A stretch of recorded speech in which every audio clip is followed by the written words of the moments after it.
The more you get addicted to losing, the more you're gonna win. Say what? All I mean by that is that failure is a precursor to success. The more you fail, the more you'll learn. And the more you learn, the better you'll get. Now I know you've probably heard this before, but before I lose you, hear me out. Think of this as a reframe.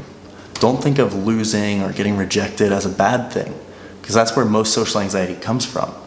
You think that if it goes badly, you're screwed. So then you just don't do it, and then you get stuck right where you are and don't ever make any progress. Instead, try thinking of it as a good thing. Learn to love it. It's a learning opportunity. Got rejected by that girl? Laugh it off, learn from it, and go do better with the next girl. Bomb that interview? Great, go learn from that, do better next time.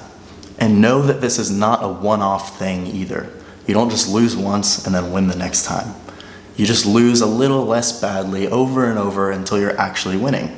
So don't get discouraged. No one is ever great at something the first time they've tried it.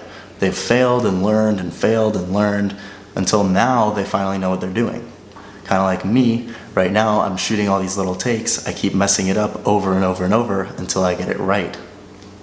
But you don't see that. If you have social anxiety, it's very likely that that's just because you haven't had much experience socializing for one reason or another.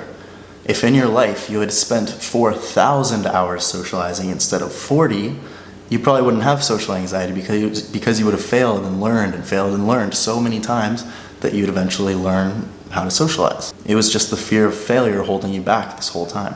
Here's another important thing to consider. I saw this in a video by a self-help speaker called Julian Blanc. So next time you're sad about something, angry about something, complaining about something, try to think instead if there's any way that you can be grateful for that thing.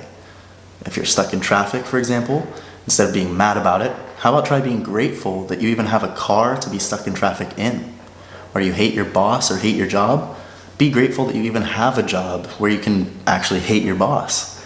Or if you're tired of the political situation, all the madness going on in the American government, how about instead try to be grateful that we live in a democratic country and you have tons of freedoms that so many other people can't enjoy.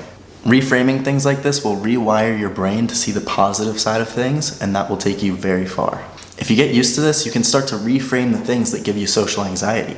Nervous to approach that girl? Well, now you'll be grateful and maybe even excited that there's even a girl for you to approach, and that will make things just that much easier. My last point here is a call to action. Instead of being sad or angry next time someone rejects you or doesn't like you, try being grateful. Because in order to have the best people in your life for you, you have to sift through the rest. Just know that if you be unapologetically yourself, there will be plenty of people who accept that and love you for who you are. Eventually. At first, you'll probably experience plenty of people ignoring you, rejecting you, telling you to shut up. But this is all part of the process. Not everybody's going to like you, and that's okay. What you need to do is focus on the people who do love you and accept you for who you are. This way, you can be the person you want to be and be surrounded by like-minded people who love and accept you, and who you love and accept, and who you love to be with, and who love to be with you. Being someone you're not just to try to satisfy people is never the answer. Then you'll end up living a life you don't want to live and be surrounded by people you don't want to be surrounded with. You attract what you put out. So that wraps it up for today. If you like this video, go ahead and give it a thumbs up, and don't forget to subscribe and click the little bell so you get notified every time I drop a new video every Tuesday, Thursday, and Saturday. Now go out there and put this into action, and I will see you in the next video. Peace.